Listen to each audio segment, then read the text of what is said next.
Hi everyone, welcome to Social Sciences class, and this is going to be a class 8. So those of you who are not sitting with their text, if you want to sit with your text, you may. Otherwise, once you've watched the video, you can start sitting with the text and then read it through. So today we are going to be reading chapter number 4, and I have divided this revolt of 1857 into two parts. So today we are going to be only focusing on the first part. So that is pages 31 to 33. So what was this revolt of 1857?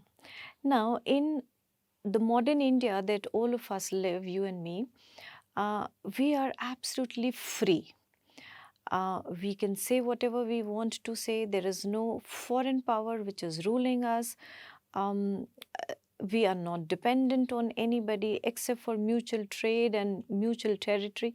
That is something that is mutually respected boundaries, mutually respected trades. But there's nobody who says that, okay, this has to be done and you are less than us.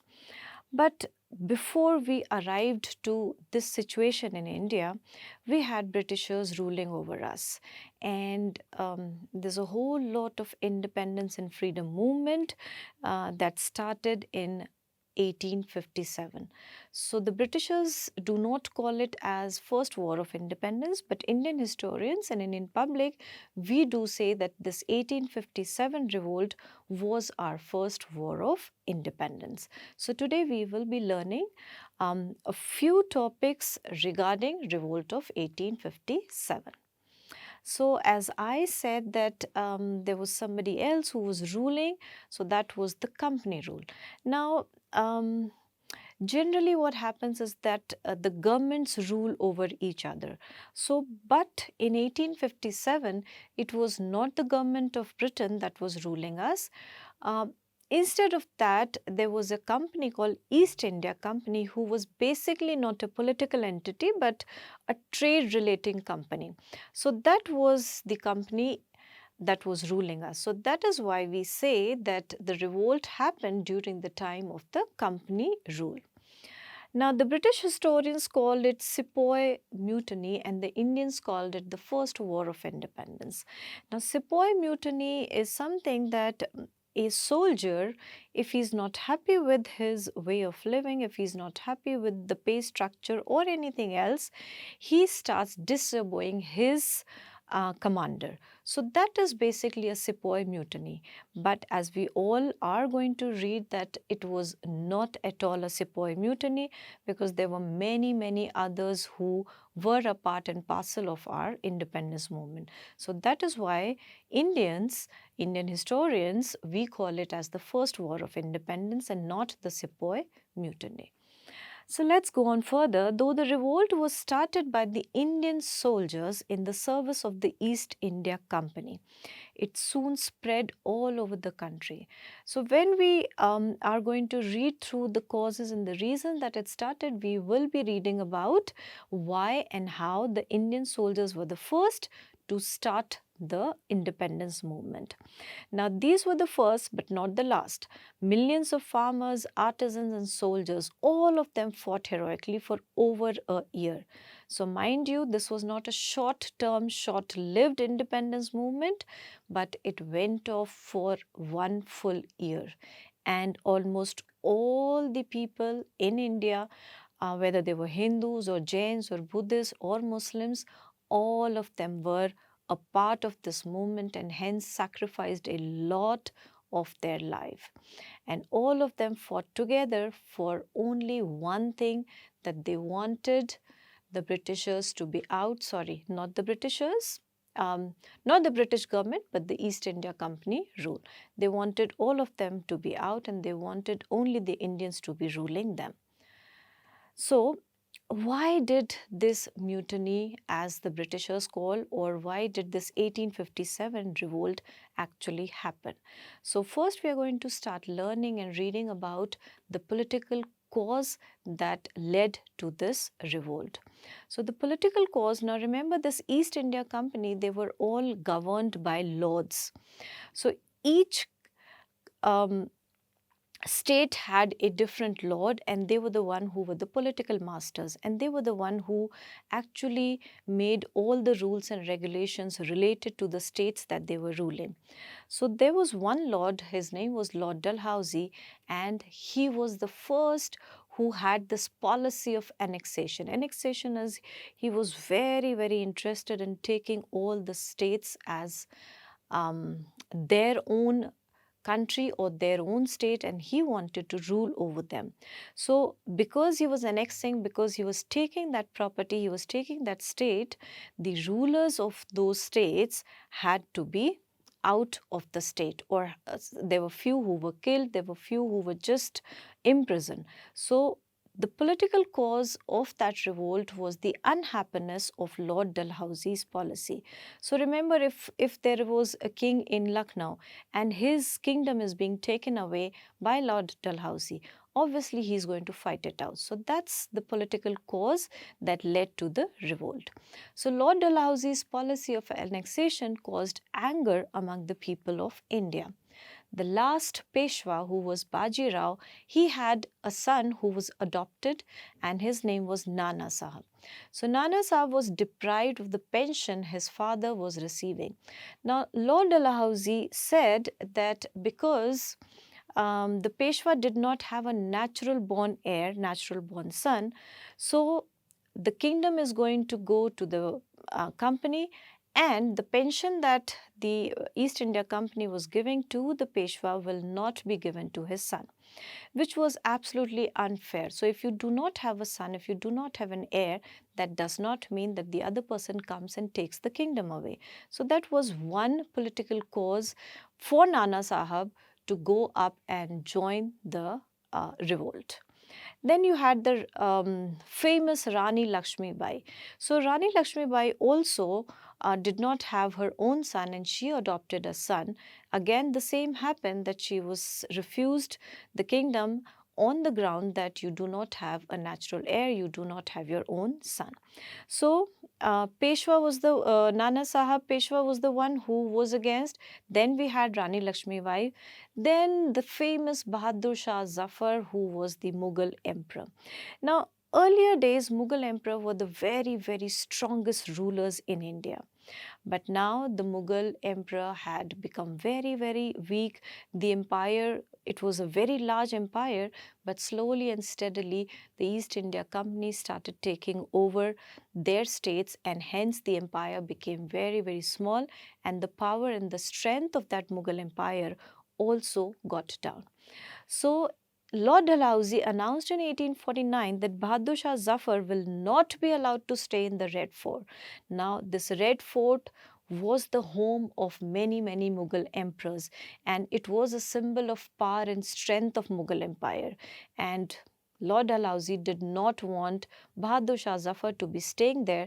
So basically, it meant that the power structure was taken away. This worsens the situation, and even Bahadur Shah Zafar, although he was not a very strong ruler, but he also joined the revolt. Now comes Lord Canning. So he in 1856 announced that because Bahadur Shah Zafar has died, his successor, so his son, is not going to be using the title of the king. So king was Bahadur Shah Zafar, and after that there will be no king. So basically the empire of the Mughals was done away with. Now, whenever the East India Company said that these are the treaties that we are going to be signing and these are the treaties that we will be pledging, they did not follow their own treaties. They did not follow their own rules that they had done. So this was also something which the Indian rulers were very, very annoyed. So Awadh was one state, they annexed it, they took it away without a reason. And because Awadh was taken away without giving any reason to the king of the Awadh, so that is why the people rose in revolt against the British East India Company. Now, because Awadh was Muslim dominated, earlier Rani Jhansi Bai was a Hindu, but now because the Awadh was ruled by a Muslim king, the Muslims also went against the East India Company, and so did the Mughal Empire. They also annexed, they also took away Jhansi, Satara, Nagpur, and these were all Hindu dominated states. So Hindus were against, the Muslims were against, so everybody had something or the other to be a grouse against the British East India Company. Now, what were the military causes that led to the revolt? So, East India Company was formed with the help of Indian soldiers. So, Indian soldiers were most of the time fighting their own Indian people. And they entered the army because they thought that they will be earning something, but the salary was very, very poor, and all the ranks which were higher ranks, they were reserved only for the Britishers. So there was no Indian who got a higher salary, there was no Indian who could rise above the rank in the official circle. So this also made the soldiers very, very angry. After that, when the war started, they brought in the cartridge. Now, this is something that actually rose the entire Hindu community and the Muslim community against the Britishers. So they had this Enfield rifles, and the cartridges were said to be greased with cow and pig fats. Now, cow is a sacred animal for Hindus, and they did not want to chew that cartridge because they had to chew to make it function. And pig is supposed to be not a good thing to be for the Muslims to be consuming. So that was the reason that Hindus and Muslims both in the military rose against the empire. So they had to remove the cartridge with their mouth before loading them into the rifles. Hindus consider cows sacred and Muslim considers pigs undesirable. So both of them refused to use these new cartridges that the army had brought in. Now there is social and religious causes also for the 1857 revolt. So the moment Britishers arrived in India, they started conversion from Hindus or Muslims to Christianity. Now, the religious sentiments of these peoples were very, very hurt because they did not want to become a Christian. So, the people who wanted to become Christian, it had to be not because it was forced on them, but because they accepted that religion as their own. But most of the time, it was not an accepted fact. Then there was a tax that was imposed on the properties of temples and mosques. So whenever you have a temple, you have a mosque built up, you have to pay the tax. But earlier, the kings did not have any taxation system for temples and mosques. So this was another religious cause that led to the revolt. Then there were some laws that allowed converts from Hindus to Christians to inherit their ancestral property. So whenever a Hindu was made into a Christian, the Hindu families made sure that they were not able to take the property away because they are of a different religion. But the Britishers made sure that if a person is converting into Christianity, he does not lose his income, he does not lose his property. So these were the social and religious causes that happened because of the British policies. Then they started spreading English education. They had railways, they had telegraph lines, and they said sati is it's a social evil. Remarriage of widows should be allowed. So these were things, it was actually good for the society, but because the people, for them it was something new, and it takes a lot of time for people to accept something new and different. So that is why the people started thinking, because of Britishers, we have to change our social norms. Sati will not be allowed, widows can be remarried, and education was all in the language that they were alien to.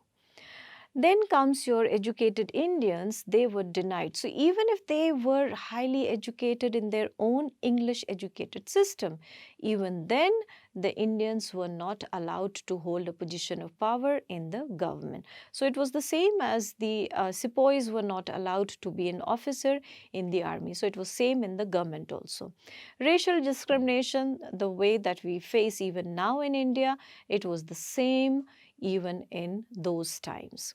So this led to widespread humiliation. Everybody felt that it is my own country, and even then I am not at all allowed to live the way I want to. So these were the social and religious causes. Then we'll go to the economic causes. So economic causes and political causes were the main causes that led to the revolt.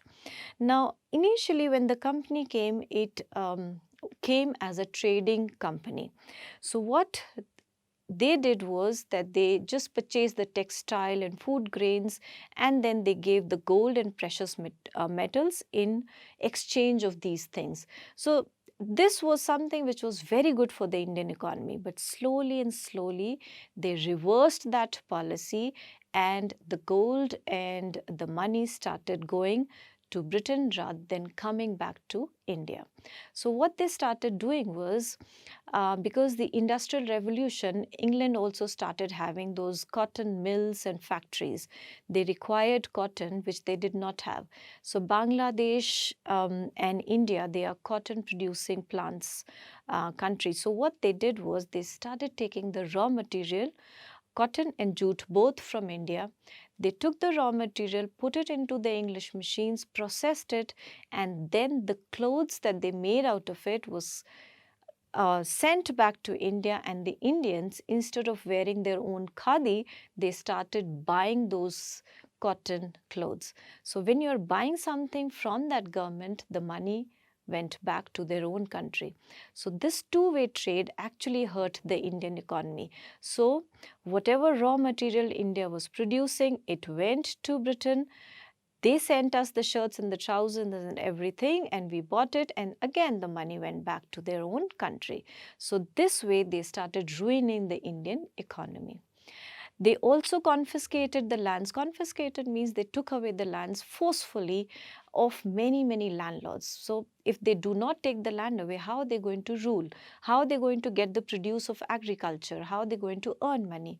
So especially Awadh, which was a very, very fertile area, they took the landlords' agricultural lands, and that is why the landlords became very, very unhappy. Now, thousands of soldiers under the employment of native states became jobless when the states were annexed to the British Dominion.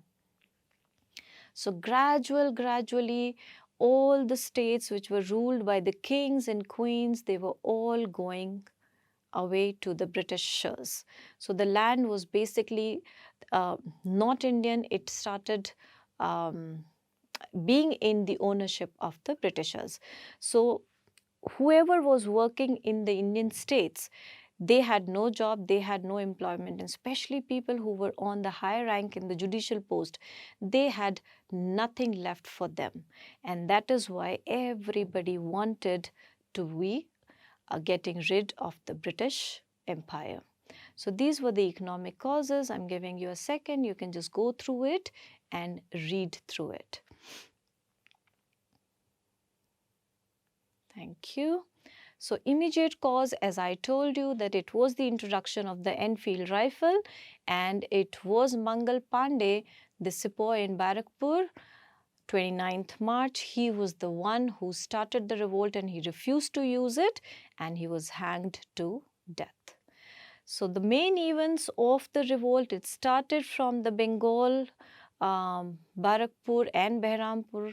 It broke open, and all of the people inside the prison were all released, and they became the people who would be as soldiers fighting in that first war of independence. And the revolt started to spread in Lucknow, that's north, then Kanpur, Agra, Jhansi, Banaras, and Bundelkhand. And the main person who fought was Nana Sahab, who was the adopted son of Peshwa Baji Rao.